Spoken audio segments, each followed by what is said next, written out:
ನಮಸ್ಕಾರ ವೀಕ್ಷಕರೇ, ಸ್ಟಾರ್ 74 ನ್ಯೂಸ್ಗೆ ಸ್ವಾಗತ. ನಾನು ಎಂ ಮಂಗಳಗಟ್ಟಿ. ಸಿಕ್ಕವರ ಮೇಲೆ ಲಾಠಿ ಬೀಸುತ್ತಿರುವ ಪೊಲೀಸರು, ಓಡಿದರೆ ಬಿಡದೆ ಅಟ್ಟಾಡಿಸಿ ಬಾರಿಸುತ್ತಿರುವ ಖಾಕಿ ಪಡೆ, ಗೇಟ್ ಹತ್ತಲು ಹೋದವರು ಸುಸ್ತಾಗಿ ಉಸಿರಾಡಿಸಲು ಪರದಾಟ. ಇದನ್ನೆಲ್ಲವೂ ಕಂಡು ಬಂದಿದ್ದು ಬೆಳಗಾವಿ ಸುವರ್ಣಸೌಧದ ಮುಂದೆ ನಡೆದ ಪಂಚಮಸಾಲಿ ಹೋರಾಟದಲ್ಲಿ. ಲಿಂಗಾಯತ ಪಂಚಮಸಾಲಿ ಸಮುದಾಯಕ್ಕೆ ತೋಹೆ ಮೀಸಲಾತಿ ನೀಡಬೇಕು ಎಂದು ಆಗ್ರಹಿಸಿ ಮತ್ತೊಂದು ಸುತ್ತಿನ ಸಂಘರ್ಷ ಶುರುವಾಗಿದೆ. ಇಷ್ಟು ಸಮಯ ಶಾಂತಿಯುತ ಹೋರಾಟ ಕದಡಿದ್ದಾರೆ. ಕಲ್ಲುಗಳನ್ನು ಕೈತಗೊಂಡು ಚಪ್ಪಲಿಗಳನ್ನು ಎಸೆದರೂ ಪ್ರತಿಭಟನೆ ಹೆಸರಿನಲ್ಲಿ ಕಲ್ಲು ತೂರಾಟ ಆರಂಭವಾಗುತ್ತಿದ್ದಂತೆ ಪೊಲೀಸರ ಲಾಠಿಗಳು ಮಾತನಾಡುವುದಕ್ಕೆ ಶುರುವಾಯಿತು. ನಂತರ ಅಕ್ಷರಶಃ ಅಲ್ಲಿ ನಡೆದಿದ್ದು ಗೊಂದಲ ಗೋಜಲ. ಸಿಕ್ಕವರ ಬೆನ್ನಿನ ಮೇಲೆ ಪೊಲೀಸರ ಬಾಸುಂಡೆಗಳು. ಹೋರಾಟವನ್ನು ಮಾಡು ಇಲ್ಲವೇ ಮಡಿ ಎಂಬ ರೀತಿಯಲ್ಲಿ ಪಂಚಮಸಾಲಿ ಗುರುಪೀಠದ ಮೃತ್ಯುಂಜಯ ಸ್ವಾಮೀಜಿ ಆಯೋಜಿಸಿದಂತಿತ್ತು. ಸುವರ್ಣಸೌಧಕ್ಕೆ ಮುತ್ತಿಗೆ ಹಾಕ್ತೇವೆ, ನಮ್ಮ ಬೇಡಿಕೆ ಈಡೇರಿಸಬೇಕು ಎಂಬುದರ ಮೂಲಕ ಸರ್ಕಾರಕ್ಕೆ ಮೀಸಲಾತಿ ಕೊಡುವುದನ್ನು ಬಿಟ್ಟರೆ ಬೇರೆ ಏನೂ ಆಯ್ಕೆ ಇಲ್ಲ ಎಂಬಂತೆ ಎಚ್ಚರಿಕೆ ನೀಡಿದರು. ಸಾವಿರ ಸಂಖ್ಯೆಯಲ್ಲಿ ನುಗ್ಗಿ ಬಂದಿರುವ ಜನರನ್ನು ನೋಡಿದ ಪೊಲೀಸರು ತಬ್ಬಿಬಿದ್ದರು.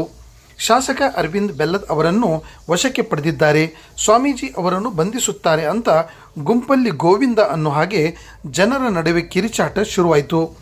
ಅರವಿಂದ್ ಬೆಲ್ಲದ್ ಅವರು ಪೊಲೀಸರು ಎಳೆದುಕೊಂಡು ಹೋಗಿದ್ದಾರೆ. ಪ್ರತಿಭಟನಾಕಾರರು ಪೊಲೀಸರ ಮೇಲೆ ಕಲ್ಲು ತೂರಾಡುತ್ತಿದ್ದಾರೆ ತಿಳಿದು ಬಂದಿತು. ಪೊಲೀಸರು ಸಿಕ್ಕವರ ಮೇಲೆ ಚಾರ್ಜ್ ಮಾಡಿದರು. ವಶಕ್ಕೆ ಪಡೆದ ನಾಯಕರನ್ನು ತಕ್ಷಣ ಬಿಡಬೇಕೆಂದು ಪ್ರತಿಭಟನಾಕಾರರು ಕೂಗಾಡಿದರು. ಪೊಲೀಸರ ವಶದಲ್ಲಿದ್ದ ಶಾಸಕ ಬೆಲ್ಲದ ಕುಳಿತಿದ್ದ ಇಷ್ಟವಾಗುತ್ತಿದ್ದಂತೆ ಪೊಲೀಸರು ಸಿಕ್ಕವರ ಮೇಲೆ ಲಾಠಿ ಬೀಸೋಕೆ ಶುರು ಮಾಡಿದರು ಹಾಗೂ ಪ್ರತಿಭಟನೆಯನ್ನು ಜಾಸ್ತಿ ಹೊತ್ತು ಮುಂದುವರೆಯಲು ಬಿಡಲಿಲ್ಲ. ಲಕ್ಷ್ಮೀ ಹೆಬ್ಬಾಳ್ಕರ್, ವಿಜಯಾನಂದ್ ಕೂಡ ಮಾತುಕತೆಗೆ ಬರಬೇಕಿತ್ತು ಎಂದರು.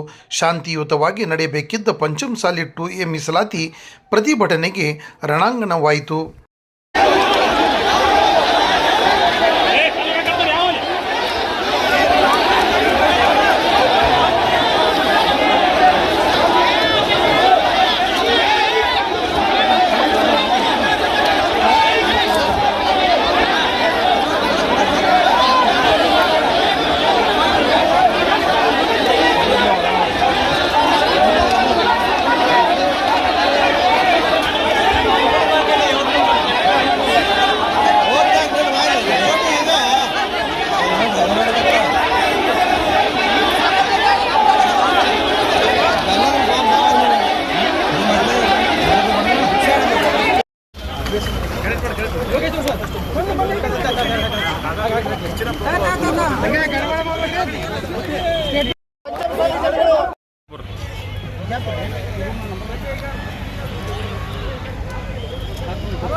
ಹಲ್ಲೆ ಮಾಡಿದ ಸರ್ಕಾರಕ್ಕೆ ಹಲ್ಲೆ ಮಾಡಿದ ಪಂಚಮ